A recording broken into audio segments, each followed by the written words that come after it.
Okay, it's time for something different than Confessions of a Shopaholic. Let's talk about doing a sequel for He's Just Not That Into You. Yes, the sequel, She's Just Not That Into You. Alright, now here's the plot. This guy has a lot of problems even getting dates, alright? I mean, you don't even see him really get a date until, like, the end of the movie. And then, of course, we have the other guys from the other movie, maybe, like the divorced guy. He ends up getting swept off his feet with another woman. But, alright, so the idea is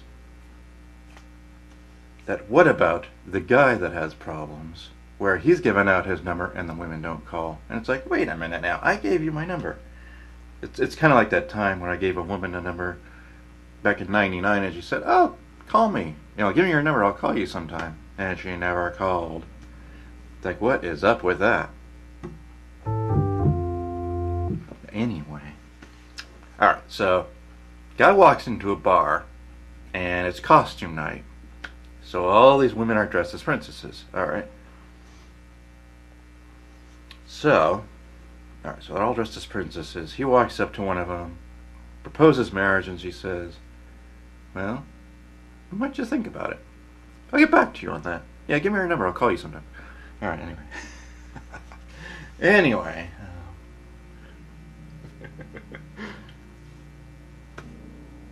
Yeah. All right. So, the goal is to also prove in this movie that magic does still exist, that fairy tales still exist.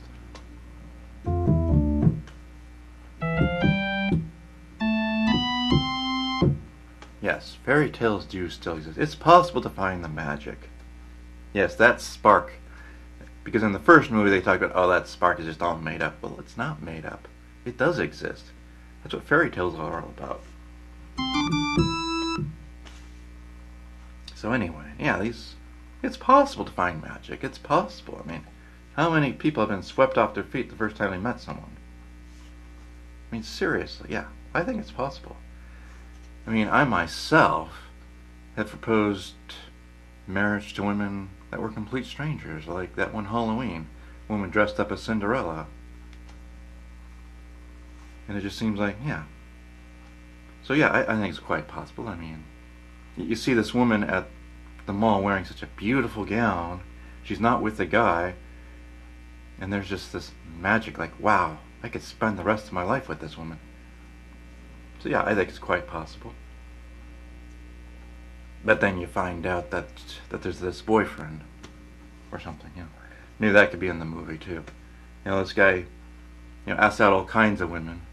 And what's even more funnier is that he keeps a log of the women that he asks out, because he gets turned down so often. It's like, why not make it a science experiment?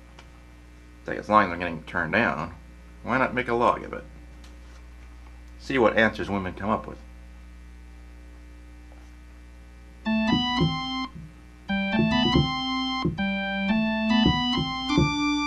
Alright, so anyway.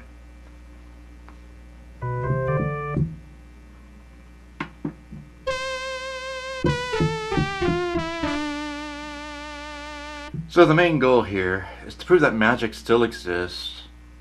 It's from the guy's perspective that doesn't have all the luck with women. That, yeah.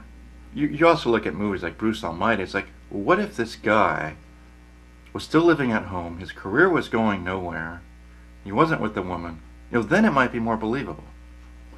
I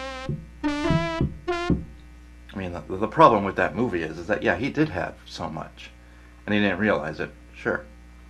But what if they did a remake of that movie, like the third movie, where it's a guy that doesn't have all those things, except he turns out to be, alright.